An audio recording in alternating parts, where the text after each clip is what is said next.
तो प्रधानमंत्री कल आयकर में सुधार के लिए बड़ी ऐलान कर सकते हैं।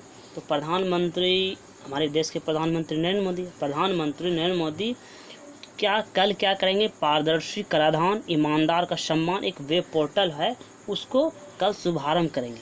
तो प्रधानमंत्री नरेंद्र मोदी कल पारदर्शी कराधान ईमानदार का सम्मान वेब पोर्टल की शुरुआत करेंगे।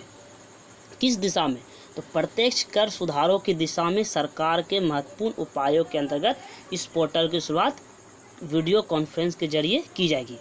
तो केंद्रीय प्रत्यक्ष कर बोर्ड CBDT ने हाल ही के वर्षों में प्रत्यक्ष कर प्रणाली के क्षेत्र में कई बड़े सुधार किए हैं। अब पिछले साल भी आप देख सकते हैं, कॉरपोरेट कर की दरों को 30% से घटाकर 22% किया गया था और नई विनिर्माण इकाइयों पर की दर को 15% कर दी गई थी और लाभांश वितरण कर को समाप्त कर दिया गया था। तो कर सुधारों का मेन उद्देश्य क्या? कर सुधारों का मेन उद्देश्य कर की दरों में कमी लाना, जिससे लोग कर आसानी से दे सके, और प्रत्यक्ष कर कानूनों को सरल बनाना। तो आयकर विभाग के कामकाज में दक्षता और पारदर्शिता लाने के लिए भी CBDT ने कई प्रयास किए हैं। इनमें दस्तावेज पहचान संख्या DIN की शुरुआत के जरिए सरकारी संचार में पारदर्शिता बढ़ावा शामिल है।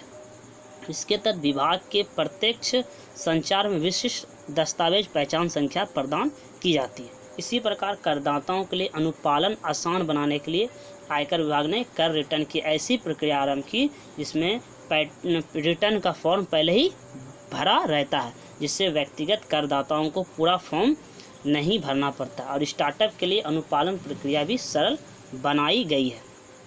तो सरकार लंबित कर विवादों के लिए, जो पहले से कर विवाद लंबित हैं, तो सरकार की लंबित कर विवादों के समाधान के लिए प्रत्यक्ष कर विवाद से विश्वास विधेयक 2020 लाया गया। इसके तहत फिलहाल विवाद सुलझाने की प्रक्रिया चल रही है। तो करदाताओं की शिकायतों और मुकदमेबाजी को कम करने के लिए विभिन्न अपीली अदालतों में विभागीय अपील करने की मौद्रिक सीमा बढ़ाई गई और डिजिटल लेन देन और भुगतान के इलेक्ट्रॉनिक माध्यमों को बढ़ावा देने के लिए कई उपाय किए गए। तो आयकर विभाग कोविड-19 महामारी के दौरान करदाताओं के लिए अनुपालन आसान बनाने के प्रयास के लिए प्रतिबद्ध है। इसके तहत आयकर रिटर्न के जो वैधानिक सीमा को बढ़ाई गई। तो लोगों के पास नकदी बढ़ाने के लिए कल रिफंड की प्रक्रिया में भी अत्यधिक तेजी लाई गई।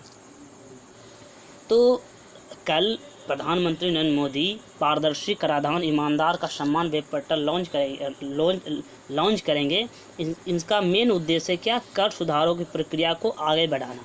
और इस अवसर पर केंद्रीय वित्त मंत्री निर्मला सीतारमण भी रहेंगे, वित्त राज्य मंत्री अनुराग सिंह ठाकुर और राजकर विभाग के अधिकारी भी उपस्थित रहेंगे।